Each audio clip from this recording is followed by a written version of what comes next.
الحمدللہ وحدہ والصلاة والسلام علی من لا نبی بعدہ اما بعد فاعوذ باللہ من الشیطان الرجیم بسم اللہ الرحمن الرحیم انما یخشى اللہ من عبادہ العلماء عن معاذ بن جبل رضی اللہ تعالی عنہ قال قال رسول اللہ صلی اللہ علیہ وسلم الحمد للہ الذی وفق رسول اللہ لما یرضی رسول اللہ رواہ الامام الحمام الاحمد فی مسندہ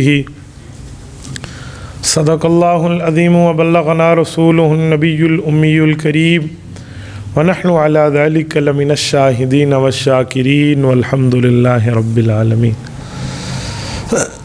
معزز دوستو، آج 3 مارچ 2022 بروز جمعرات ہے اور یہاں ضلع بہاولپور تحصیل احمد پور شرقیہ میں جامعہ سیدہ زینب رضی اللہ تعالی عنہ میں آپ اور ہم جمع ہیں۔ میرے دوستو، اللہ کا کرم ہے کہ آج ہم خالصتاً علماء میں بیٹھ کے 2-4 باتیں عرض کرنے کا موقع مل رہا ہے۔ میں اکثر جگہوں پہ ساتھیوں سے ایک جملہ کہا کرتا ہوں کہ جب ہم جلسوں پہ آتے ہیں آپ صرف عوام سے مخاطب کراتے ہیں، آپ علماء کے ساتھ ہماری نشست رکھیں۔ یاد رکھیں، جلسے میں گفتگو یوں بازو چڑھا کے 1 گھنٹہ بات کرنے کا وہ فائدہ نہیں ہے جو علماء کے ساتھ 15 منٹ بیٹھ کر فائدہ ہو جاتا ہے۔ سب سے بہتر کوئی کام ہے نا کسی علاقے میں تو بندہ وہاں کے علماء کے ساتھ ربط رکھ لے۔ جو ایک آواز ایک جلسے میں اٹھے گی نا، وہی 100 آوازیں 100 مساجد میں اٹھے گی۔ تو میری ذاتی خواہش ہوتی ہے کہ بندہ جہاں جائے علماء کے ساتھ۔ پچھلی مرتبہ میں آیا تو بھائی زاہد سے پہلی ملاقات تھی تو میں نے کہا چلو آپ جیسے رکھ لیں، لیکن میں چاہتا تھا کہ عوامی مجمع میں گفتگو کے بجائے اپنے علاقے کی عوام کو آپ خود سنبھالیں، تو میں علماء سے کچھ نہ کچھ حساب پر بات کر لوں۔ رب کریم کا کرم ہے، اللہ پاک نے ہمارے ساتھ علم کے 2-4 بول جوڑ دیے ہیں جس کی وجہ سے اللہ نے عزت عطا فرمائی ہے۔ بس ایک بات ہے کہ ہمارے کام کا سلسلہ فقط اللہ کی رضا ہونی چاہیے۔ آپ مجھ سے بڑے بھی ہیں، بزرگ بھی ہیں، قابل احترام بھی ہیں، آپ حضرات مجھ سے زیادہ زمانے کے حوادث جان چکے ہیں۔ میں اپنے چند تجربات آپ کی خدمت میں رکھوں گا۔ سب سے پہلی بات یہ ہے کہ معاشرے میں عالم کی حیثیت ایسے ہوتی ہے جیسے شریعت کے نگران کی حیثیت۔ امام شاطبی رحمۃ اللہ علیہ الاعتصام میں لکھتے ہیں الفقی موقع بمن اللہ تعالی لشریعت محمد صلی اللہ علیہ وسلم، کہ جو عالم ہے نا وہ اللہ کی طرف سے نبی کی ڈیوٹی ادا کرتے ہوئے امتی ہونے کی حیثیت سے شریعت کا نگران ہوتا ہے۔ تو بس ہماری طرز اس طرح ہونی چاہیے۔ اور عالم بن جانے کے بعد ایک بات ہمیں ذہن میں یہ رکھ لیں کہ ہم اپنے علاقے کے جتنے عوام ہوں ان کو اپنے کے ساتھ جوڑنے کا طریقہ پیدا کریں۔ اور جڑیں گے کیسے؟ ہم اب خواص میں بیٹھا ہوں نا تو میں 1-2 باتیں کہوں گا۔ ہم میں غلطی ہے، وہ غلطی یہی ہے کہ ہم ایک حدیث پاک کی طرف توجہ نہیں کرتے۔ رسالت مآب علیہ السلام نے فرمایا کلم الناس علی قدر عقولہم، لوگوں سے وہ بات کرو جو ان کی عقل کے موافق ہو۔ تو عوامی لہجے میں بات کرنا یہ ہمارے ہاں فقدان ہے، ہم عوامی لہجے میں بات نہیں کرتے۔ ابھی مولانا کہہ رہے تھے نا کہ آپ بڑے مدارس کے جلسوں کے آخری خطیب ہیں۔ میں سمجھتا ہوں اللہ کے فضل کے بعد یہی وجہ ہے کہ میں عوام سے عوامی لہجے میں بات کرتا ہوں۔ بیٹا اب اٹھنا نہیں، ٹھیک ہے؟ ہاں، عوام سے عوامی لہجے میں بندہ بات کرے۔ اگر ہم عوام سے عوامی لہجے میں بات کریں گے تو یہ بات ذہن میں رکھیں، عوام ہماری بات کو سنیں گے۔ جب ہم بات ایسے کریں جو عوام کی سمجھ سے بالا تر ہو تو لوگ ہمیں مولوی تو مانیں گے کہ مولوی ہے، بڑا تگڑا آدمی ہے، لیکن باتیں وہ کرتا ہے جو ہماری سمجھ سے بالا تر۔ اس سے پھر عوام جڑتی نہیں۔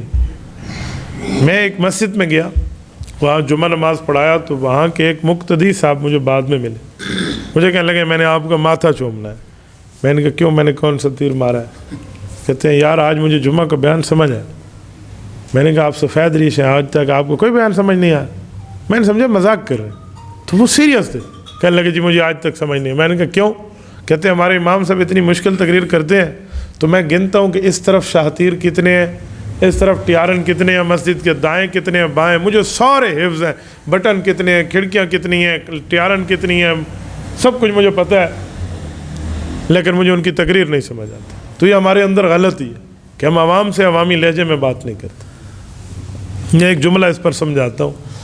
ایک جگہ میں بیٹھا تھا, بات چل رہی تھی, تو ہمارے ایک مولوی صاحب بیٹھے تھے. ایک شخص دنیا دار آیا اور اس نے آ کر کہا کہ حضرت ہم کچن میں تھے تو کچن میں ایسے ہوگا. تو مولوی صاحب نے اسے ٹوک کے کہا کچن میں نہیں, باورچی خانے میں تھے. میں نے کہا چلو چلنے دیں, کوئی نہیں مسئلہ. کچھ ٹائم کے بعد مولانا گفتگو کر رہے تھے اور وہ بندہ سن رہا تھا. تو مولوی صاحب نے کہا کہ ہمارے ایک استاد ہیں, وہ ہمارے اوپر بہت شفیق ہیں. تو اس نے کہا حضرت شفیق نہیں ہے, مہربان ہے. جب یہ دونوں باتیں ہو گئی نا تو پھر میں سمجھا کہ آپ کے سامنے تجربہ رکھو. ہم دوسرے کو تو کہتے ہیں اردو بول, ہم خود اردو نہیں بولتے, ہم عربی بول رہے ہوتے. حضرت نے ہمارے اوپر شفقت فرمائی, کہو نا مہربانی کی ہے.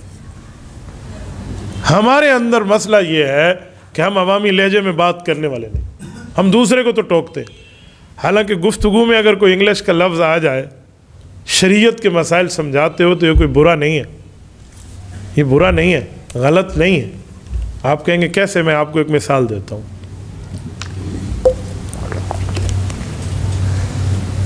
صحیح بخاری کی جو آخری حدیث ہے, یہ ہم ختمات بخاری میں بڑے ذوق و شوق سے سنتے ہیں, بیان کرتے ہیں. اس آخری حدیث کے باب میں ایک لفظ موجود ہے. یہ کتاب التوحید والرد علی الجہمیہ, باب نمبر 93, آخری کتاب. کیا ہے؟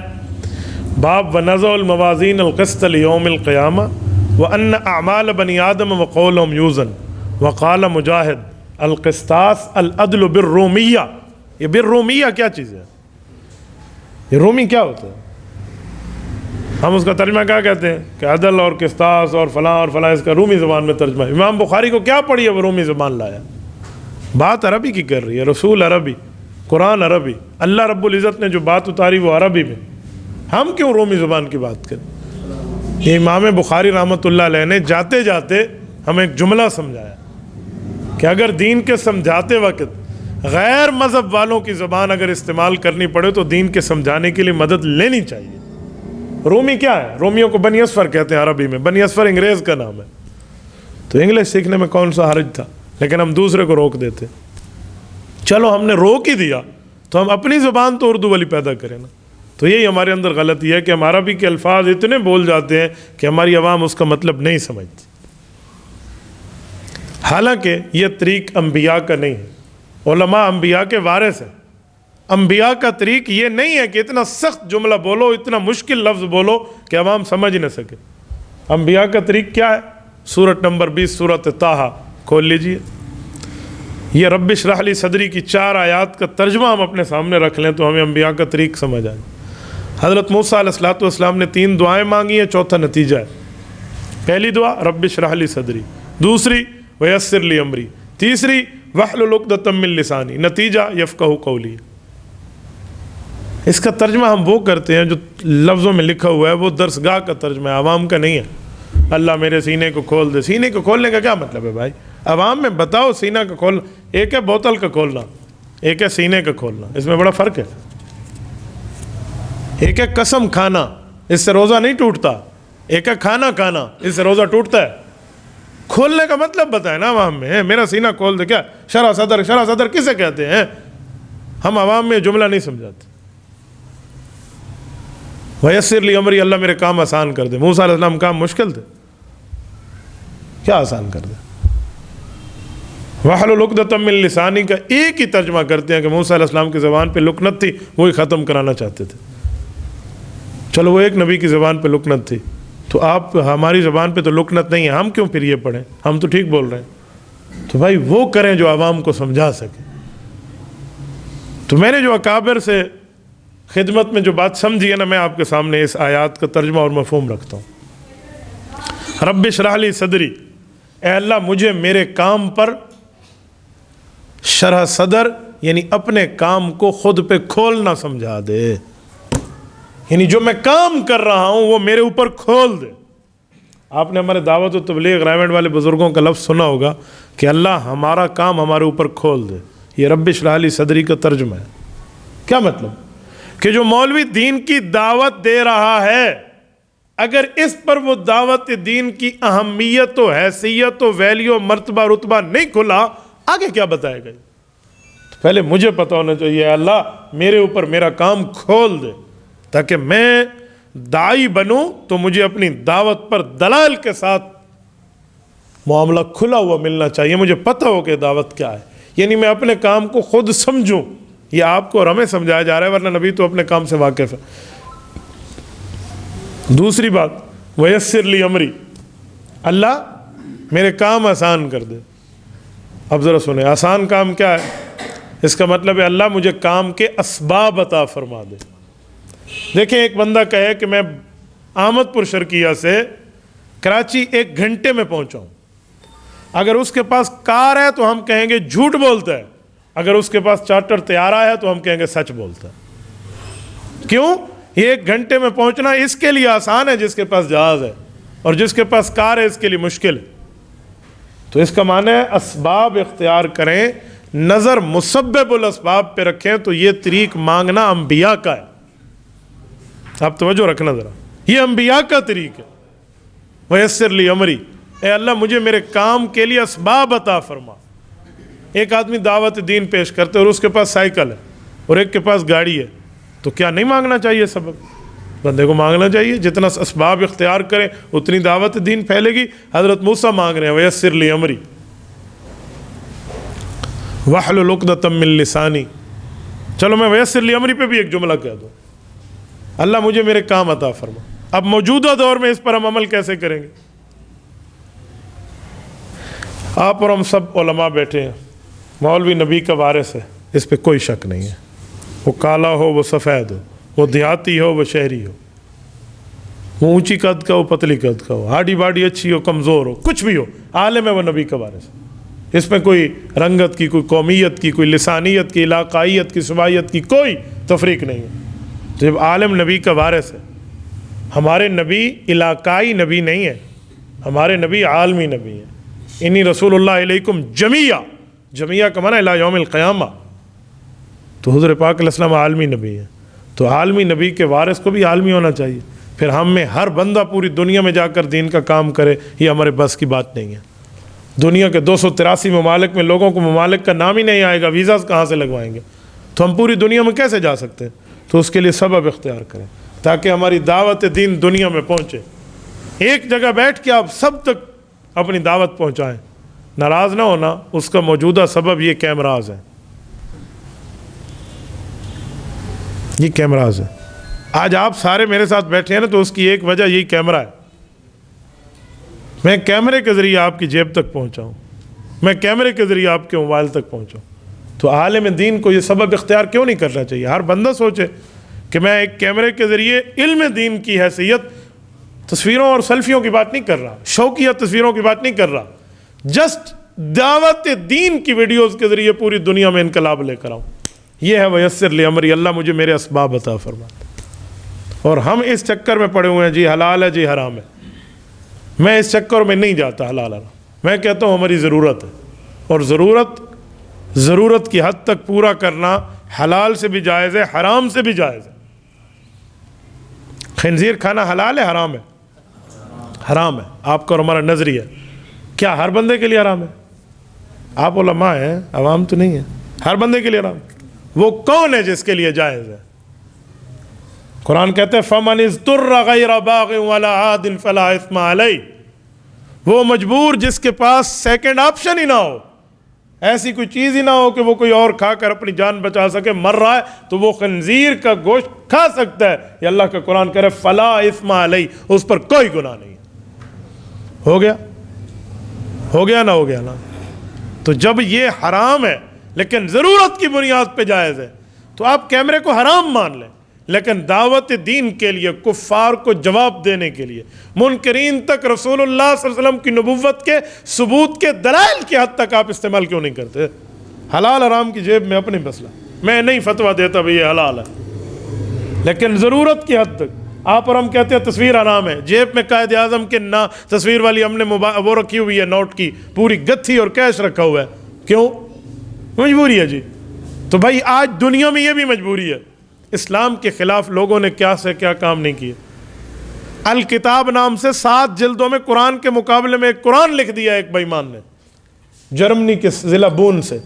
آپ نے نہیں دیکھا، انٹرنیٹ پر موجود ہے، 10,000 صفحات پر مشتمل ہے۔ قرآن کے مقابلے میں قرآن لائے اور کہتے میں نبی ہوں۔ ہم اس کا جواب کیسے دیں گے؟ آپ اور ہم ان چکروں میں بیٹھ رہے ہیں جی حلال ہے جی حرام ہے۔ بھائیو ہمارا مسئلہ یہ ہے کہ ہم ویسر لی امری کو سمجھے نہیں۔ ضرورت ہے بھائی، ضرورت کی حد تک لے کر چلو۔ ایک جگہ بات چل رہی تھی تو ایک شخص کہنے لگا کہ یہ حرام ہے۔ میں نے کہا آپ نے کبھی عمرہ کیا ہے؟ کہتے ہیں الحمدللہ میں نے بھی کیا ہے، میری اہلیہ نے بھی کیا ہے، میری بیٹی نے بھی کیا ہے، میری بہو نے بھی کیا ہے، میرے بیٹوں نے بھی کیا ہے۔ میں نے کہا آپ نے حرام کام کیوں کیا؟ کیوں؟ میں نے کہا عمرہ حلال طریقے سے گئے تھے، آپ کی تصویر کھینچی تھی، کیمرے والی پرنٹ تصویر جس کی حرمت پہ سب کا اتفاق ہے۔ ڈیجیٹل پہ تو پھر بھی ہے نا بھائی، آدھے کہتے حلال آدھے حرام ہے، ڈیجیٹل نہیں، پرنٹ تصویر تھی۔ آپ نے بیٹی کی کیوں کھنچوائی؟ بیوی کی کیوں کھنچوائی؟ اپنی بہو کی کیوں کھنچوائی؟ پہلے کھینچنے والے نے دیکھی، پھر پرنٹ کرنے والے نے دیکھی، پھر مول لگانے والے نے دیکھی، پھر ڈیولپ کرنے والے نے دیکھی، پھر ویزا ایشو کرنے والے نے دیکھی، پھر اس کے بعد سگنیچر کرنے والے نے دیکھی، پھر آپ تک یہ چیزیں آئی 100 ہاتھوں سے گزر کے کیوں دکھلائی؟ عمرہ کوئی فرض تو نہیں ہے، حج فرض تھا، چلو اس کے لیے آپ یہ گناہ کر لیتے۔ عمرہ تو نفل ہے، عمرہ تو تطوع ہے، نفل ہے، نفل کے لیے آپ نے کیوں حرام کام کیا؟ ایک ہی جواب ہے مولانا کے پاس، وہ کیا ہے کہ جی ہمارے دل میں خانہ کعبہ کی عظمت ہے، اس لیے ہم نے یہ چیز برداشت کی، اللہ کا گھر دیکھیں۔ میں نے کہا کاش عقائد اور ایمان کی دعوت پر بھی تیرا اتنا لگاؤ ہوتا تو کہتا ہے میں نے بھی اس کو اختیار کیا ہے اس دعوت دین کو دنیا میں پہنچانے کے لیے۔ بس ہمارے یہاں یہ نہیں۔ ویسر لی امری، اللہ مجھے اسباب عطا فرما۔ سبب میں کیمرہ ہے، سبب میں انٹرنیٹ بھی ہے، انٹرنیٹ کے ذریعے بات دنیا تک پہنچا دینا، یہ جدید دور کی سہولت ہے، اس کو اختیار کر لیں۔ کون سا مسئلہ؟ ہم اس معاملے میں پیچھے رہ گئے تو بس پیچھے رہ جائیں گے، دنیا تک اپنی دعوت نہیں دے پائیں گے۔ آج اللہ کا کرم اور شکر ہے، ہمیں خوش ہونا چاہیے، مرزائیوں کے ہیڈ نے میرے خلاف ایک مسئلے پر ویڈیو ریکارڈ کروائی ہے، ختم نبوت کے مسئلے پہ، قادیانیوں کو جو ہم نے کوئی چوٹ ماری نا علمی حیثیت پہ، تو انہوں نے ایک ویڈیو ریکارڈ کرائی۔ مجھے چند دوستوں نے کہا آپ جواب دیں، مجھے میرے اکابر نے کہا آپ نے جواب نہیں دینا، خوش ہونا ہے۔ میں نے کہا وہ کیا؟ کہتے کل قیامت میں اللہ کے دربار میں ان مرزائیوں کے سربراہ کی یہ ویڈیو لے کر جائیں گے کہ اللہ جو تیرے نبی کا دشمن تھا اس نے ہمیں اپنا دشمن تسلیم کیا ہے۔ تو یہ اس کی طاقت ہے بھائی، ہمیں اس کو اختیار کر لینا چاہیے، یا نہیں بھی کرتے اختیار تو خدا کے لیے آخری درجہ یہ ہے کہ جو اختیار کیے ہوئے ہیں ان کی مخالفت تو نہ کریں نا۔ ہمیں شوق نہیں ہے، ہم اس ضرورت کی بنیاد پر کام کر رہے ہیں۔ ہمارے حضرات آئی ڈی اپنے پاس رکھتے ہیں، فیس بک پہ سارا دن پٹھان اور سردار کے لطیفے شیئر کرتے رہیں، ٹھیک ہے، سرائکی ہی میں آ کے سب پٹھانی میں آ کے او کملے نہیں او سیاڑے، یہی ہم لگے ہوئے ہوں گے۔ انہیں کہو کہ دعوت دین کی پوسٹ لگا دو، کوئی اسلام کی، ایمان کی، ایقان کی، احسان کی، کوئی مذہب کی بات کر لیں، اس پر کوئی مسئلہ نہیں، حلال نہیں سے بے کم کر رہا۔ تو ویسر لی امری۔ نمبر 3 کیا ہے؟ وحلل عقدۃ من لسانی۔ حضرت موسیٰ کیا مانگ رہے ہیں علیہ السلام؟ اے اللہ مجھے عوامی زبان عطا فرما دے، یہ ہے وحلل عقدۃ من لسانی۔ اللہ مجھے پبلکلی لینگویج دے دے جو میں عوام کو عوام کی زبان میں بات کروں، جس کو رسالت میں آپ نے فرمایا کلم الناس علی قدر عقولہم، لوگوں سے ان کی عقل کے مطابق بات کرو۔ یہ تب ہے جب ویسر لی امری کے بعد وحلل عقدۃ من لسانی، میری زبان سے گرہ کھول دے، مطلب یہ ہے میں عوام سے عوام میں بات کر سکوں، انہیں سمجھا سکوں۔ اور میرے دوستو عوام سے عوام والی بات ہوگی تو مجمع علماء کے ساتھ جڑے گا، ورنہ وہ اتنا کہیں گے ہمارا مولوی ماشاءاللہ بڑا عالم ہے، ایسی باتیں کرتا ہے، سمجھ نہیں آتی، یہ بڑا عالم ہے جو ایسی بات کرے، سمجھنا ہے رسالت مآب علیہ السلام سے بڑا اس کائنات میں کون ہے، لیکن رسول اللہ کی بات تو سب سمجھتے تھے جو بیٹھے ہوتے تھے۔ تو ہمارے بڑے پن کا یہ مطلب ہے کہ ہم ایسے ایسے جملے اور ایسے باتیں عوام میں تقریر کے اندر پھیلا دیں، لوگ یہ تو کہیں جی بڑا مولوی ہے، کیوں؟ سمجھ کچھ نہیں آتا۔ لو جی یہ بڑے مولوی ہونے کی نشانی. میں آپس میں بیٹھا ہوں نا تو ادھر بیٹھ کے تو میں یہ بات کر سکتا ہوں نا. تو ہم میں وَاحْلُلْ عُقْدَةً مِّن لِّسَانِي یہ طریق نبوت کی کمی ہے. ہم نبی کے وارث ہیں تو پھر ہمیں پیغمبر کے تمام کام کو اختیار کرنا چاہیے. اچھا وَاحْلُلْ عُقْدَةً مِّن لِّسَانِي پر میں ایک بات کرتا ہوں. آپ اور ہم علماء ہیں, ہم اسٹیج پر عوام کو صحیح سمجھائیں گے تو بات بنے گی. مشکل سمجھائیں گے ہم اپنے مذہب کی دلائل نہیں رٹوائیں گے, کوئی غیر آئے گا اور ان کو گمراہ کر کے چلا جائے گا. میں مثال دے رہا ہوں, ہم محرم الحرام میں حضرت عمر فاروق رضی اللہ عنہ کی شان میں ایک حدیث بڑی بیان کرتے ہیں, کرنی بھی چاہیے, حدیث ہے, صحیح حدیث ہے, حضرت عمر کی شان میں, آپ نے سنی بھی ہے, پڑھی بھی ہے, آپ بتاتے بھی ہیں. ذرا اس کا عوامی ترجمہ تو لوگوں کے سامنے ہم رکھیں, ہم وہ نہ رکھیں جو لفظوں کے ترجمے ہیں. حدیث کیا ہے؟ ان اللہ جعل الحق علی لسان عمر وقلبی, کہ حضرت عمر رضی اللہ عنہ کے دل پر اور حضرت عمر کی زبان پر اللہ نے کیا جاری کر دیا؟ فرمائیے حق جاری. اب مجھے بتائیں, کالج کا لڑکا ہے, آپ اسے کیا سمجھائیں گے کہ حضرت عمر کے دل پر حق جاری کر دیا؟ اس کا کیا مطلب ہے؟ زبان پہ حق جاری تو سمجھ آتا ہے, دل پہ حق جاری کیسے کہتے ہیں؟ ہم عوام میں عوامی ترجمہ کیوں نہیں کرتے؟ یہ جو کہتے ہیں حضرت عمر کی زبان پہ حق جاری کر دیا, حضرت عمر کے دل پہ حق جاری کر دیا. چلو زبان پہ حق جاری تو سمجھ آتا ہے کہ سچی بات فرماتے تھے, ہاں دل پہ حق جاری کیسے کہتے ہیں؟ دل پہ حق جاری ہوا ہے, گردے پہ حق جاری تو نہیں ہوا, معدے پہ حق جاری تو نہیں ہوا. کیا مطلب؟ دل کو کیوں درمیان میں لایا گیا؟ تو بھائی اگر یہی ہم عوام میں جملہ سمجھانے لگیں, اور اس کے لیے ہمیں کوشش محنت کرنی چاہیے, اللہ کی قسم ہمارے ساتھ مجمع جڑے گا.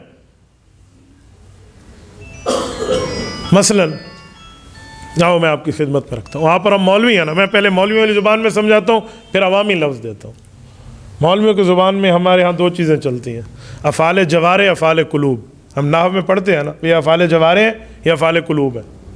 افعال قلوب میں دل اور اس کے متعلقات, اور افعال جوارح میں باقی اعضاء.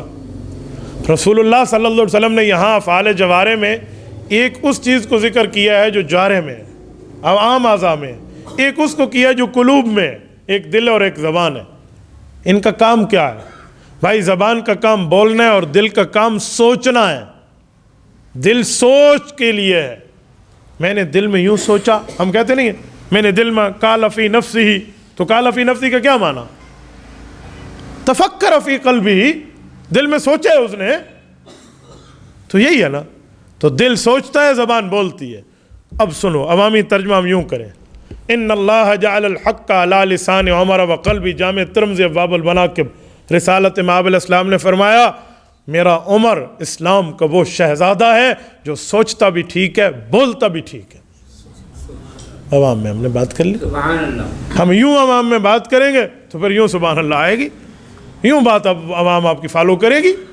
ہم اس طرح مشکل کے مشکل کہتے رہے, دل پہ حق جاری, زبان پہ حق جاری. لوگوں نے بھی یہی کہنا ہے, دل پہ حق جاری, زبان پہ حق جاری. پتہ آتا نہ انہ کو آوڑا نہ عیسیٰ کو آوڑا, کام پورا ہو جائے گا. میں اس لیے علماء میں بیٹھ کر علماء کی خدمت میں بڑے درد دل سے عرض کرتا ہوں کہ ہمیں سب سے پہلے عوامی ریلیشن شپ, عوام سے تعلقات میں اپنی زبان کو عوامی بنانا چاہیے. ہم ایسے انداز میں بات کریں کہ میرا سامع, میرا ویور, میرا گفتگو سننے والا, سامنے والا بندہ میری بات کو کما حق کو سمجھے. میں چیلنج تو نہیں کرتا, لیکن رب پہ بھروسہ کر کے کہتا ہوں, اولا تا دورہ حدیث کا بندہ آپ بٹھا دیں, کالج سے آپ کچی کلاس سے لے کر ایم فل اور پی ایچ ڈی لیول تک بٹھا دیں, میں بفضل اللہ تعالیٰ اپنی باتوں سے سمجھا کے جاؤں گا. وہ علمی ہوگی یا عوامی ہوگی یا کسی فن کی ہوگی. عوامی لہجے میں آپ بات, اللہ سے مانگیں اللہ دیتا ہے. کل میرے ساتھ عزیر سفر میں تھے, ہمارے مجھ سے بیعت بھی ہیں اور میرا ایک پیار کا تعلق بھی ہے. راستے مجھے کہتے ہیں استاد جی منطق بڑی مشکل ہے. آپ اور ہم مولوی میں بیٹھے ہیں تو میں بات کرتا ہوں, ہمارے ہاں یہ بخار دماغ پہ چڑھا ہوتا ہے کہ منطق بڑی مشکل ہے. ناراض نہ ہونا, وہی بندہ منطق کو مشکل کہتے ہیں جسے آتی نہیں ہے. آپ میں جتنے حافظ بیٹھے ہیں میں ان سے پوچھوں قرآن مشکل ہے, اگر ہوں گے وہ حافظ جنہیں قرآن یاد ہے وہ کہیں گے مشکل نہیں ہے, اور اگر وہ ہوں گے اللہ حافظ تو وہ کہیں گے جی مشکل ہے. دو ہوتے ہیں نا, یا حافظ ہوتا ہے بندہ یا اللہ حافظ ہوتا ہے. تو حافظ ہوں گے تو کہیں گے جی بالکل آسان ہے, اور اللہ حافظ ہوں گے انہوں نے جی باقی مول سے اوکے سر مشکل ہے سے مشکل ہے. تو منطق کو مشکل کہہ کر طلباء کو کیوں ڈراتے ہو؟ ایک ہی بات ہے بھائی، تمہیں نہیں آتی تو اپنے ایپ پہ پردہ رکھو کو بیٹا یاد کرو، دنیا بھی یاد کرتی، ختم ہو گئی. لیکن آپ طلباء کیسے یاد رکھیں؟ استاذ نے بھولے سے بھی جملہ کہتے ہیں نا کہ منطق کتاب مشکل ہے، طالب علم کے دماغ سے 20 سال یہ جملہ نہیں جائے گا، وہ کہے گا استاذ کے لیے مشکل ہے تو میں کہاں سے آ گیا. ایک مدرسے کے استاد صاحب نے ایک دن کہہ دیا کہ شرح العقائد جو ہے یہ بہت مشکل ہے اور جنوں کی زبان ہے. ایک اسٹوڈنٹ نے ان سے پڑھا اور جب پڑھانے بیٹھا نا وہ کہتے ہیں میں نے 3 سال شرح العقائد پڑھائی ہے، تیسرے سال جا کے میرے اوپر یہ روب ہٹا ہے کہ شرح العقائد مشکل نہیں ہے، یہ مشکل ہے. مجھے استاذ نے کہا تھا جنوں کی زبان ہے مشکل ہے، میں 2 سال پڑھا کے بھی استاذ کی بات کو اپنے دماغ سے نہ نکال سکا. تو میں نے کہا منطق کی کیا چیز مشکل ہے؟ انہیں 2-4 چیزیں مجھ سے مذاکرہ کی، میں نے کہا مجھے سمجھا دیں کچھ. چلو تحصیل المنطق اٹھا لیں، عیسیٰ غوجی اٹھا لیں، مرکات اٹھا لیں، شرح تہذیب اٹھا لیں، سلم اٹھا لیں، آپ دکھا دیں مجھے کوئی یہ چیز ہے یہ سمجھانا مشکل ہے. میں نے کہا چلو ایک مسئلہ چلتا ہے دلالت کا. دلالت کسے کہتے ہیں؟ ہم ساری زندگی طلباء کو منطق پڑھاتے ہیں اور دلالت کا معنی دلالت بتاتے ہیں. انہیں کو ادھر لکھو دلالت، ادھر اس کا ترجمہ لکھو، ایک ہی لفظ میں نہیں لکھ سکیں گے. میں دلالت کسے کہتے ہیں؟ یہ دلالت کو کہتے ہیں. تو یہ تفسیر المشکل بالمشکل نہیں ہے.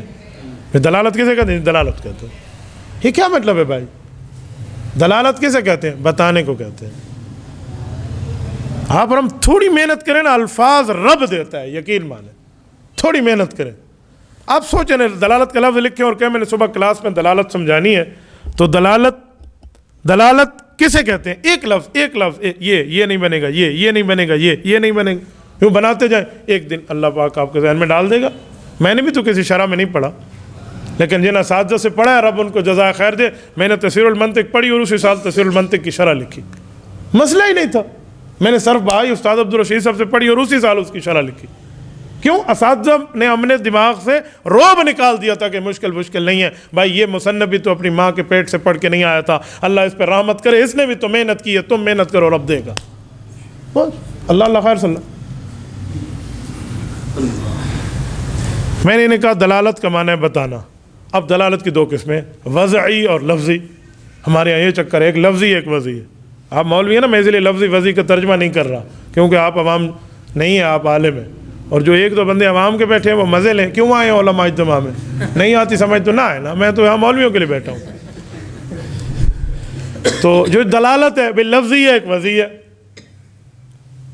لفظی کسے کہتے ہیں جی؟ وضعی کسے کہتے ہیں؟ یہ دلالت لفظی وہ ہے جس میں دال لفظ ہو، اور دلالت وضعی وہ ہے جو لفظ وضع کیا گیا ہو.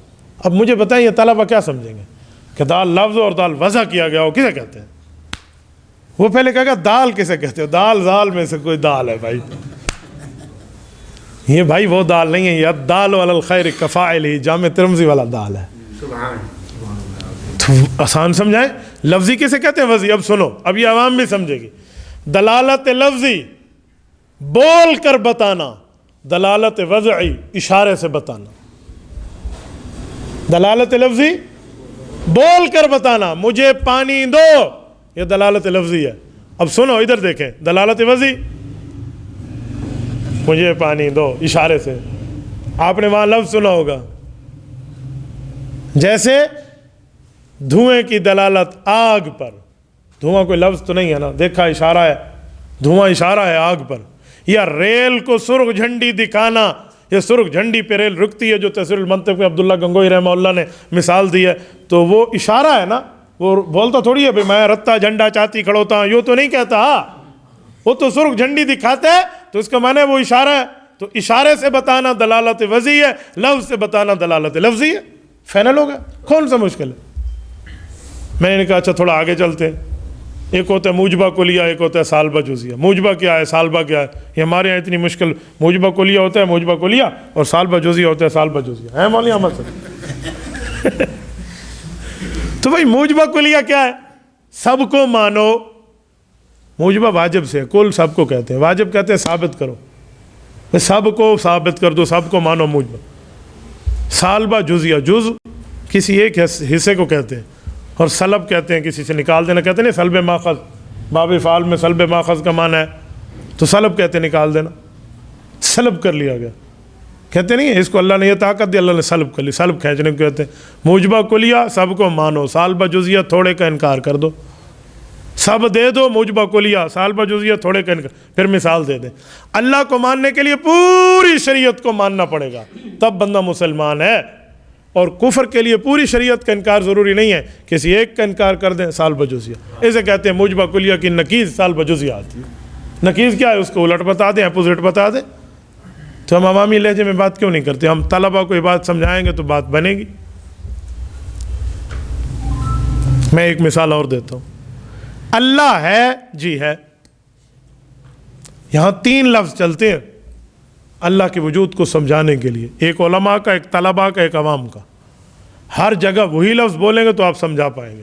ادھر والا لفظ ادھر بول دیا, پھنس جائے گا بندہ, الجھنوں کا شکار ہو جائے گا. اصل جو لفظ ہے نا, اللہ کی ذات عالیہ ہے, لیکن اللہ جسم سے پاک ہے. اللہ جسم سے پاک ہے. آپ اور ہم مولوی ایک دوسرے کہہ سکتے ہیں کہ جسم سے مراد اعضائے جوارح, اس سے اللہ پاک ہے. اللہ کی ذات ہے, کیسے ہے وہ؟ اللہ ہی کیا ہے جو بندے کی عقل میں آ جائے. تو مخلوق کی عقل میں خالق ہے, ممکن ہے؟ نہیں ہو سکتا. تو اللہ ہے, تو پھر اللہ ہر جگہ کیسے ہے؟ جب جسم ہی نہیں ہے تو ہر جگہ کیسے ہے؟ تو مولویوں میں زبان لفظ چلتا ہے ہوا موجود بلا مکان, موجود بلا مکان. یہ جو ہم بولتے ہیں موجود بلا مکان, یہ اصل لفظ ہے علماء کا سمجھانے کا. عوام موجود بلا مکان نہیں سمجھتی, اور طلبہ بھی موجود بلا مکان نہیں سمجھتی. تو طلبہ, عوام اور علماء کے درمیان میں ایک درجہ ہے نا. عوام تو بالکل لو لیول ہے, تو پھر طلبہ میں سمجھانے کے لیے کیا کہیں گے؟ اللہ حاضر و ناظر ہے, حاضر موجود, ناظر دیکھنے والا. یہ اب ان کی سمجھ کے مطابق ہے کہ حاضر و ناظر ہے. کہتے نہیں میں اللہ کو حاضر ناظر کر کے کہہ رہا ہوں, یہ لفظ درسگاہ کا ہے. عوام میں نہ ہوا موجود بلا مکان چلے گا, نہ اللہ حاضر ناظر چلے گا.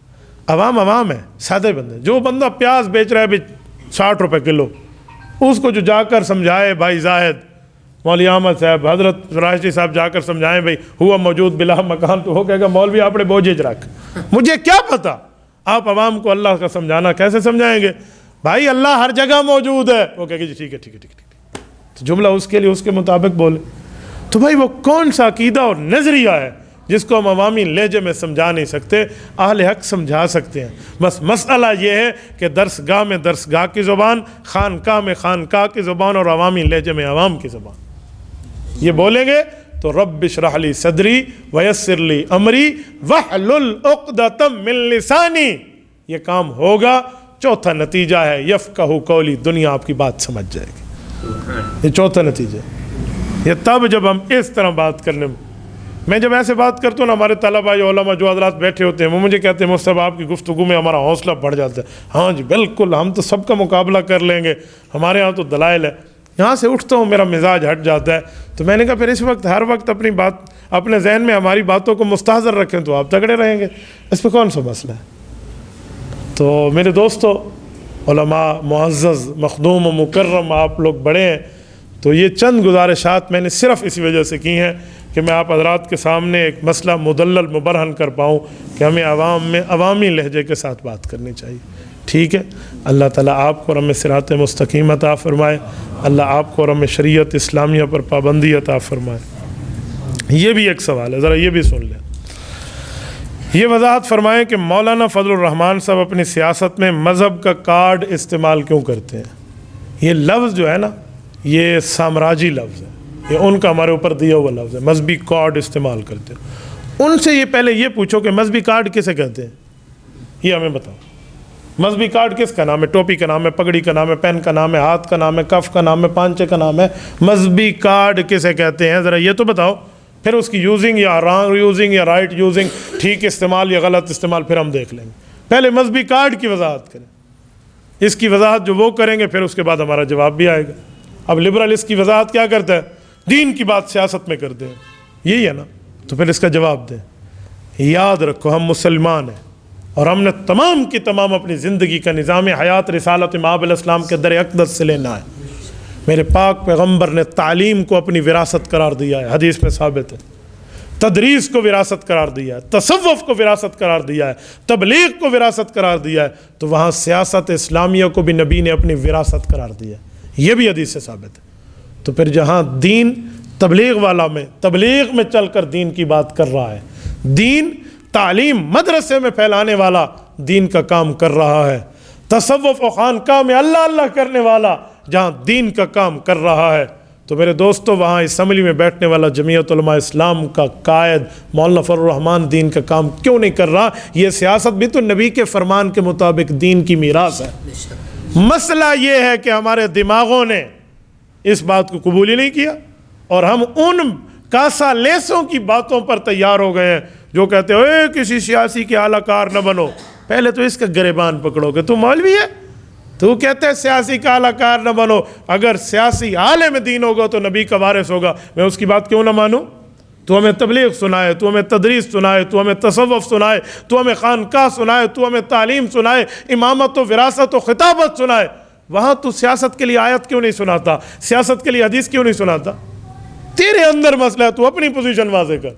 ہم علماء پر بولنا شروع ہو جاتے، کوئی بندے اس طرح کے اسے پکڑیے کہ بھائی سیاست دین ہے یا نہیں ہے، دو جواب آئیں گے، یا تو کہیں گے دین ہے، تو جب کہیں گے دین ہے تو پھر تو بیان کرنا چاہیے، اور یا کہیں گے دین نہیں ہے۔ دین نہیں ہے والوں کے پاس کیا دلیل ہے؟ سیاست بہت گندلا میدان ہے، بہت خراب میدان ہے، یہاں نہیں جانا چاہیے، آپ لوگ بہت اچھے ہیں، اس جگہ نہ جاؤ۔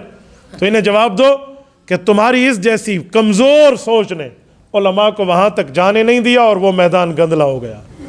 تم انہیں جانے دیتے وہ میدان پاک ہو جاتا۔ کوئی کہتے ہیں مولانا آپ مسجد میں نہ جاؤ، سارے کہتے ہیں مسجد کا ماحول پاک ہے، کیوں؟ علماء کی قیادت میں ہے۔ مدرسے میں نہ جاؤ، کہتے ہیں مدارس کا ماحول ٹھیک ہے، علماء کی قیادت میں۔ کہتے ہیں خانقاہ میں نہ جاؤ، کہتے ہیں جاؤ، کیوں؟ خانقاہ کا میدان صاف ہے، علماء کی قیادت میں۔ تو بھائی سیاست بھی میراث اسلامی ہے، ادھر بھی علماء جائیں تاکہ یہ میدان بھی صاف ہو جائے۔ تو اس لیے اس پر اس طرح کی باتیں، اس طرح کے معاملات کے اعتراضات بنتے نہیں ہیں بھائی، بنتے نہیں۔ یہ بالکل غلط بات ہے، بندے کو دماغ ٹھیک رکھنا چاہیے۔ جب سیاست نبی کی میراث ہے تو بتائیں پوری دنیا میں وہ کون عالم دین ہے جو اس میراث کو سب سے زیادہ تھامے ہوئے ہیں؟ بتائیے۔ قائد ملت اسلامیہ مولانا فضل الرحمان، آپ کے پاس متبادل بندہ ہے؟ اس طرح اس نہج پر، باقی علماء میں سب کی قدر کرتا ہوں، لیکن اس نہج پر، اس ترتیب پر، اس بڑھاپے میں بھی وقت کے فرعونوں کو للکار کے جو میدان میں شیر دھاڑ رہا ہے، اس کے علاوہ بندہ ہے؟ جب نہیں ہے تو پھر اس کو مانے بھائی، قبول کرے۔ تو آپ مولوی ہو کر بھی کوئی بندہ سوال، یہ ہم سمجھائیں گے تو بات بنے گی۔ میں آپ حضرات سے گلہ کرتا ہوں، آپ پنجاب کے ہو، میں آپ سے پوچھتا ہوں، مجھے ایک بات بتائیں، ہمارے مدرسے چل رہے ہیں یا نہیں چل رہے؟ مساجد، ٹرسٹ، خانقاہیں، اگر لوگ ہمارے کہنے پہ زکوٰۃ مدرسے میں دے سکتے ہیں، لوگ ہمارے کہنے پہ عشر مدرسے میں دے سکتے ہیں، لوگ ہمارے کہنے پر صدقات مدرسے میں دے سکتے ہیں، تو لوگ ہمارے کہنے پر جمعیت علماء اسلام کو ووٹ کیوں نہیں دیتے؟ ہم میں کمی ہے، میرے دعوت میں کمی ہے، میں بات نہیں کی، بس وجہ یہ ہے میری کچھ مصلحت ہے، میری ٹانگیں کانپتی ہیں، میں برادری سے ڈرا ہوا ہوں، یا وڈیروں سے ڈرا ہوا ہوں، یا سرمایہ دار اور جاگیردار سے ڈرا ہوں۔ بھائی تو عالم ہے، تو نبی کا وارث ہے، تجھے ڈٹ کے بات کرنا ہے، تجھے دب کے بات کرنا نہیں ہے۔ حضرت مولانا فرماتے نہیں کہ ہم نے پگڑیاں سر پہ سر جھکانے کے لیے پہنی ہے یا سر اٹھانے کے لیے پہنی؟ فیصلہ ہو جائے گا۔ پھر آپ کے راستے میں سپیڈ بریکر آئیں گے، پھر ان سپیڈ بریکر کو آپ نے عبور بھی کرنا ہے۔ یقین مانے میں حیران ہوں ان ہمارے دوستوں پر جو چلو سیاست نہ کریں لیکن سیاسی علماء اور جمعیت علماء اسلام کے لیے دعا تو کریں۔ جب وہ دعا بھی نہیں کرتے تو مجھے سمجھ آتا ہے کہ ان کے ٹانڈے کہیں اور ملے ہوئے ہیں۔ مجھے ایمان سے بولیے، احمد پور شرقیہ کے غیور مولما، مجھے ایک جملہ بتاؤ، جو بندہ تبلیغ کرے بھی نہیں اور تبلیغی جماعت کے لیے دعا بھی نہ کرے، اس کا کام خراب نہیں ہے؟ یا تو تبلیغ کرے یا تبلیغی علماء کے لیے دعا کرے، جو کر رہے ہیں بھائی میں نہیں کر رہا وہ کر رہے ہیں۔ ایک بندہ مدرسے میں خود بھی نہ جائے اور مدارس والوں کے لیے دعا بھی نہ کرے، اس کا کام خراب ہے یا نہیں؟ ایک خانقاہ میں اللہ اللہ خود بھی نہ کرائے عالم ہونے کے باوجود، اور جو کراتے ہیں ان کے لیے دعا بھی نہ کرے، اچھے لفظ بھی نہ کہے، تو اس کا معنی ہے اس کا کوئی مسئلہ خراب ہے۔ تو جو بندہ خود سیاست بھی نہ کرے اور پیغمبر کے وارث سیاسی علماء کے لیے دعا بھی نہ کرے، تو اس کی دال میں کالا کالا ہے یا نہیں ہے؟ تو آپ کیوں نہیں پوچھتے؟ آپ ان سے پوچھیں۔ لوگ ہمیں کہتے ہیں جی آپ سیاست کی بات کیوں کرتے ہو؟ میں نے کہا امیر عظیمت سید رحمہ اللہ فرماتے تھے سبھی ہی مجھ سے کہتے ہیں کہ رکھ نیچی نگاہ اپنی، کوئی ان سے نہیں کہتا نہ نکلو یوں آیا ہو کر۔ آپ کو ہم ہی ملے، آپ ایسے کیوں کرتے ہیں؟ میں تو پورے دین کی بات کر رہا ہوں، ادھورے دین کی نہیں کر رہا۔ حضرت جی مولانا جمشید رحمہ اللہ رائے گنج والے، میں ان کی خدمت میں رہا ہوں. یہ اگر 4 سے اوپر ٹائم جا رہا ہے تو آپ کی پرچیوں کی وجہ سے جا رہا ہے. میں نے ٹائم کے مطابق بات ختم کی تھی. یہ آپ کو پتہ ہو میں نو لیٹ اور نو ویٹ کا قائل ہوں. میں ایک منٹ دیکھ کر بات کر رہا تھا کہ جو ہم نے ٹائم علماء کو دیا اس سے چلو شروع اگر دیر سے ہوئے تو ختم تو بر وقت ہو نا. مولانا جمشید علی خان رحمہ اللہ فرماتے تھے، میں ان کی خدمت میں رہا ہوں 4 ماہ کے دوران، فرماتے تھے پورے دین پر چلنے میں کامیابی ہے، ادھورے دین پر چلنے میں کامیابی نہیں ہے. تو پورے دین میں جہاں تبلیغ ہے، تدریس ہے، تعلیم ہے، تجوید ہے، تصوف ہے، خانقاہ ہے، تو وہاں سیاست اسلامیہ بھی ہے. اللہ اللہ خیر سے، تو اس پر کوئی اعتراض نہیں رہتا. ٹھیک ہے، زبردست. سیاست کا مطلب یہ ہے کہ ریاست کے اور ریاست میں رہنے والی عوام کے حقوق کی جد و جہد کرنا، بس اس کے لیے آپ کریں گے. اس کے لیے قرآن بھی موجود ہے، حدیث بھی موجود ہے. آیات میں 2-3 آپ کی خدمت میں عرض کیا دیتا ہوں. اجعلنی علی خزائن الارض، یہ حضرت یوسف علیہ السلام وزیر خزانہ بننے کی امیدواری کے طور پہ بات کر رہے ہیں. تو وزیر خزانہ بننا یہ سیاست نہیں ہے. اور اجعلنی علی خزائن الارض سورۃ نمبر 12 سورۃ یوسف کیا کہہ رہی ہے؟ وقت کا نبی کہہ رہا ہے، آپ کیا کہہ رہے ہیں؟ تو اسی لیے تو کہتا ہوں سیاست انبیاء کی میراث ہے. حضرت داؤد علیہ السلام، یا داؤد انا جالنا کی آیت اٹھا لیں. حضرت داؤد علیہ السلام وقت کے بادشاہ ہیں. تو بادشاہ سیاسی نہیں ہوتا، وہ عوام کی خدمت میں نہیں ہے. آپ نے جو لفظ سیاست کو بدنام کر دیا، اس وجہ سے آپ سیاسی کہتے ہوئے ہچکچائیں گے کہ نبی کو میں سیاسی کہہ دوں تو پتہ نہیں نکاح نہ ٹوٹ جائے. کیوں ٹوٹ جائے ہوئے؟ کسی کو ایک کی فکر ہوگی، مجھے 3 کی فکر نہیں ہے. ہاں تو بھائی یہ کوئی تھوڑی بات ہے. کس نے کہا ٹوٹ جائے؟ جب رسول اللہ نے فرمایا کانت بنو اسرائیل تسوسهم الانبیاء، انبیاء کرام سیاست کرتے تھے، تو میں کیوں نہ کہوں پھر؟ اس لیے کوئی مسئلہ نہیں ہے. اور حضرت سلیمان علیہ السلام بادشاہ ہیں، وسلیمان الریح غدوها شہر ورواحها شہر. یہ سیاست اسلامیہ کے لیے ان کے وزٹ نہیں آ اور جا رہے ہیں، تو پھر یہ کہاں جائیں گے؟ میں ان کاسا لیسوں کو کہتا ہوں جو حکومتی ٹاؤٹ بنے ہوئے ہیں کہ تو سر پہ پگڑی رکھ کے مولوی بنتے ہیں، یہ آیات کہاں جائیں گی؟ کبھی ان پر بھی درس دے دو نا. یہ سیاست اسلامیہ کیوں؟ وہ یہ بات کرے گا تو پھر مصداق قائد ملت اسلامیہ مولانا فضل الرحمان بنے گا جو ان سے ہضم نہیں ہوتا. بس مسئلہ ہے، اس لیے انہوں نے آیتیں نہیں بتانی. اس کی تفسیر میں جا رہے ہیں وہ ایک تھے کر کے جان چھوڑ دینی ہے. یوں نہیں بنے گی بھائی، بات پوری بنے گی. میں نے ان کے چہروں کی ہوائیاں اڑتے دیکھی ہیں. یہ جو اس طرح بولتے ہیں نا، وہ کہتے ہیں نا کھڑک سنگھ کے کھڑکنے سے کھڑکتی ہیں کھڑکیاں، کھڑکیوں کے کھڑکنے سے کھڑکتا ہے کھڑک سنگھ. چہرے میں نے ان کے پڑھے ہیں کہ ان کے ہو کیا جاتے ہیں وہاں حالات. تو معاملہ بندہ ٹھیک ہی رکھے. کچھ دنوں پہلے ہم نے بھی اس طرح ایک دم پر پاؤں رکھا تھا، اس بارے میں ہمارے بندے بہت اچھی طرح جانتے ہیں. اس نے ایک جملہ لکھا، مجھے بہت حیرانگی ہوئی.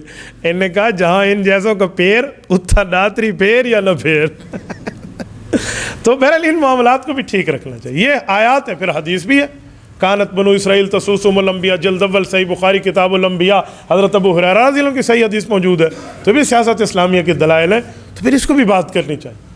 میں نے رات سندھ میں کہا ہے، میں نے کہا اللہ نے میری زندگی رکھی نا، انشاءاللہ تعالی میں گلی گلی میں وہ سائلین پیدا کر جاؤں گا جو ان جیسے کاسا لیسوں کو پکڑ کے کہیں گے بھائی ہمیں مدرسے کی دلیل تو سناتے ہو، تبلیغ کی دلیل تو سناتے ہو، تجوید کی دلیل تو سناتے ہو، تصوف کی دلیل تو سناتے ہو، خطابت و امامت کی دلائل سناتے ہو، پیغمبر کی حدیث اور قرآن کی آیت میں سیاست اسلامیہ کی بھی دلیل سناؤ. یہ سائلین میں پیدا کر جاؤں گا میں نے.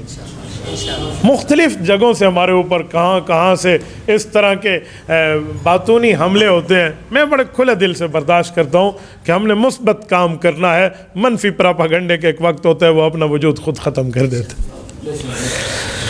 حضرت امیر معاویہ رضی اللہ عنہ کہا جاتا ہے کہ وہ حضرت علی پر ممبروں پہ تبرہ کرتے تھے. اس دھرتی پر کوئی ایک صحیح روایت دکھا دیں کہ حضرت معاویہ نے ممبر پر حضرت علی کو گالی دی ہو یا گالی دینے کا حکم دیا. ایک دھرتی کی صحیح حدیث دکھا دیں. یہ کذاب ہیں جو بولتے ہیں، جھوٹ بولتے ہیں. میں نے چیلنج کر کے ان لوگوں کو کہا ہے. ایک شخص میرے پاس ایک روایت لایا کہ ایک صحابی کو حضرت معاویہ نے کہا کہ اس مسئلے میں حضرت علی کی پالیسی ٹھیک نہیں ہے. میں نے کہا بہت شور سنتے تھے پہلو میں دل کا، جو چیرا تو ایک قطرہ خون بھی نہ نکلا۔ حضرت علی اور حضرت معاویہ کی جنگ چل رہی تھی، وہ ایک دوسرے کی پالیسی پر اعتراض کر رہے تھے تو جنگ چل رہی تھی۔ اس کو گالیاں کہتے ہیں، اور لعنتی سنبھال کے زبان استعمال کر، یہ پیغمبر کی جماعت اور پیغمبر کے صحابہ اور اہل بیت ہے۔ یہ کوئی بات ہے؟ ایک دوسرے کی پالیسی پر اعتراض کرنا یہ گالیاں ہوتی ہے؟ جہاں جنگ چل رہی تھی اور پھر راضی نامہ ہوا، وہاں تو پالیسی کی روایتیں اٹھا کر بیٹھے۔ باقی رہا ممبر پر گالیاں دینا، تیرا دادا بھی قبر سے اٹھائے تم ثابت نہیں کر سکتے۔ اچھا وہ گالی کا لفظ بتاؤ کون سا ہے؟ ایک بندے کو، یہ پلمبری فرقے والے جو انجینئر علی مرزا والے ہیں، میں نے ان کو پکڑا ایک دن، میں نے کہا یار مجھے گالی کا لفظ بتا۔ جب نہ بتا پایا تو پھر میں نے اس کو کہا، میں نے کہا وہ پلمبری ذرا میری ایک بات سن، مجھے یہ بتاؤ یہ گالیاں جو تو بتا رہا ہے کہ حضرت علی کو حضرت معاویہ دلواتے تھے ممبروں پہ، یہ تجھے زیادہ پتہ چلا ہے اور امام حسن جو حضرت علی کا بیٹا ہے اسے نہیں پتہ، وہ تو صلح کر رہا ہے، تو زیادہ سکا لگ ہے حضرت علی دا، کیا مسئلہ ہے بھائی؟ تو اس نے جھوٹ بولا۔ ہم چھوٹے ہوتے تھے، صاحب کو امی یاد ہے، ایک کوڑ پچھو 100 کوڑ مارنے پڑتے، ایک جھوٹ کی وجہ سے لوگ بولے نا 100 جھوٹ بولنے پڑتے۔ تو اسے جب میں نے پکڑا پہلا جھوٹ تھا، اس نے دوسرا جھوٹ اور بول، انہوں نے کہا ہاں یہ بات حضرت امام حسن تک نہیں پہنچی تھی کیونکہ خفیہ کمرے کی باتیں تھیں نا۔ میں نے کہا جی 2 باتیں، ان تک نہیں پہنچی تجھ تک کیسے آ گئی؟ نمبر 2، ممبر کھلے عام ہوتا ہے، کمروں میں چھپ کے نہیں ہوتا۔ اگر گالیاں ممبر پہ تھی تو پھر تو اعلانیہ ہوتی ہیں، چھپ کے کہاں سے آ گئیں؟ وہ کہتے ہیں نا جو ادھر ٹاکا ادھر ادڑا، ادھر اڈڑا ادھر ٹاکا، کوئی حال نہیں، کہیں کی اینٹ اور کہیں کروڑا، اس بان پلمبری نے کنبا جوڑا۔ سبحان اللہ، اس طرح بیٹھ کر باتیں کریں گے، اور وہ بھی پیغمبر کے صحابہ۔ آؤ میں آپ کو حضرت معاویہ اور حضرت علی کی محبت سناتا ہوں۔ نہج البلاغہ میں حضرت علی المرتضیٰ فرماتے ہیں، لا یستزیدہم فی الایمان ولا یستزیدون لنا، انہم بغوا علینا، القرآن واحد ونبینا واحد ودعوتنا فی الاسلام واحدۃ۔ حضرت علی فرماتے ہیں ہمارا قرآن ایک ہے، میرا اور معاویہ کا، ہمارا نبی ایک ہے، ہماری اسلامی دعوت ایک ہے۔ انہوں نے صرف الزام عائد کیا ہے کہ ہم عثمان رضی اللہ عنہ کے قتل میں شریک ہے، واللہ ونحن منہ براء، اللہ جانتا ہے ہم اس میں شریک نہیں ہیں۔ حضرت علی تو ان کو اپنے سے طرح مسلمان اور ایمان والا کہہ رہے ہیں، اور آپ ہمیں کہتے ہو جی لڑائیاں تھیں۔ بھائی لڑائیاں تھیں تو یہ پیار کی بات کیوں نہیں بتاتے؟ جس لڑائی کے بعد راضی نامہ ہو جائے وہ لڑائی رہتی ہی نہیں ہے، جس جنگ کے بعد صلح ہو جائے وہ صلح ہونے کے بعد جنگ ہی نہیں رہتی۔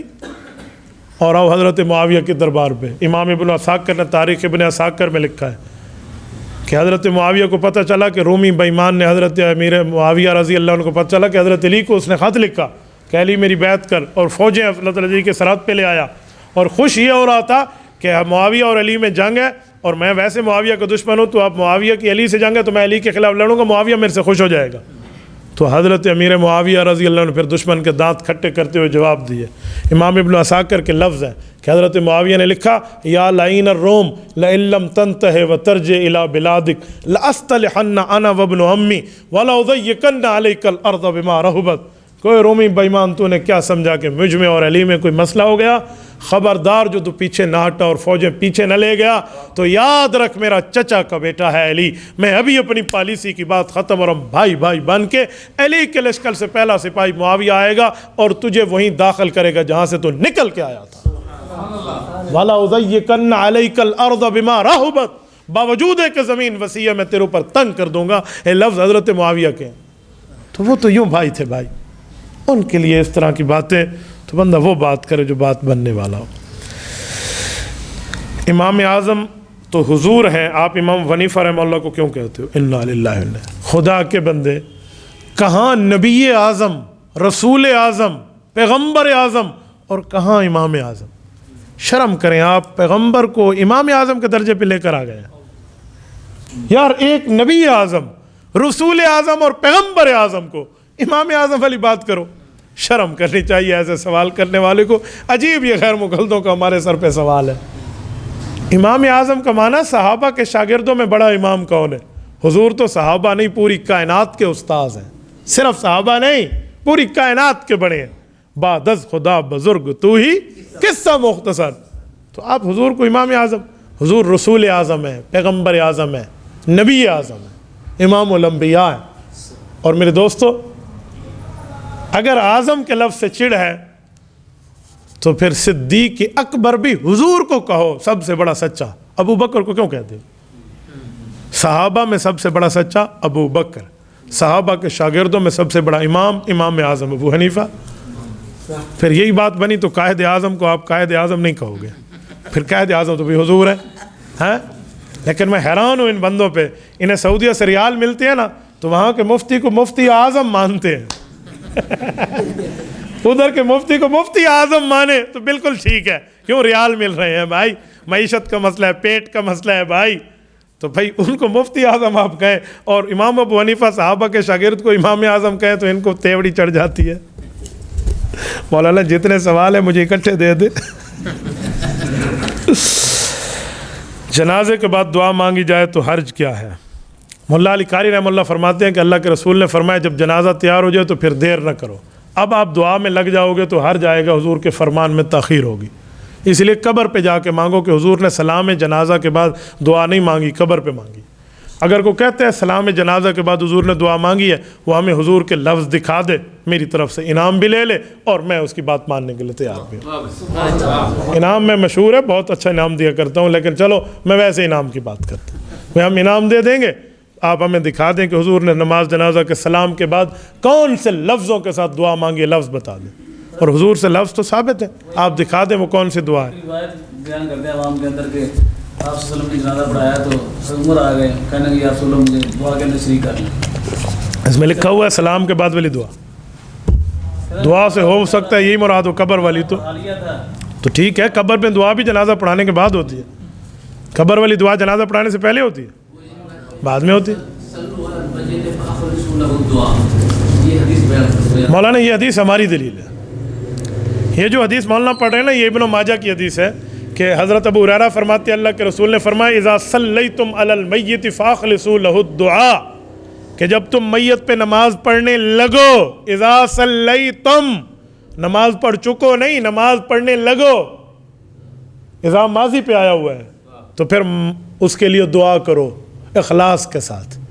امام ابن ماجہ جو یہ کتاب میں حدیث لے کر آیا وہ اس کا معنی بتاتا ہے. آگے متصل لکھتا ہے کہ اس سے مراد دعا ہے اللہم اغفر لحینا و میتنا، جنازے والی. یہ اس حدیث سے کتاب سے حدیث لیتے ہیں، آگے مطلب نہیں لیتے جو لکھا ہوا ہے. اور اذا صلیتم علی المیت فاخلصوا له الدعاء پہ اگر فاذا طعمتم فانتشروا کا آپ لینا تو میں ایک سوال کرتا ہوں اذا قمتم الی الصلاۃ فاغسلوا کا معنی کیا ہوگا؟ ایک آیت آپ نے پیش فرمائی، ایک میں پیش کر رہا ہوں. اذا قمتم الی الصلاۃ فاغسلوا وجوہکم، جب تم نماز کے لیے کھڑے ہو جاؤ یعنی نماز پڑھ چکو پھر وضو کرو، یا نماز سے پہلے وضو کرو، یا جب نماز پڑھنے کا ارادہ کرو تب وضو کرو.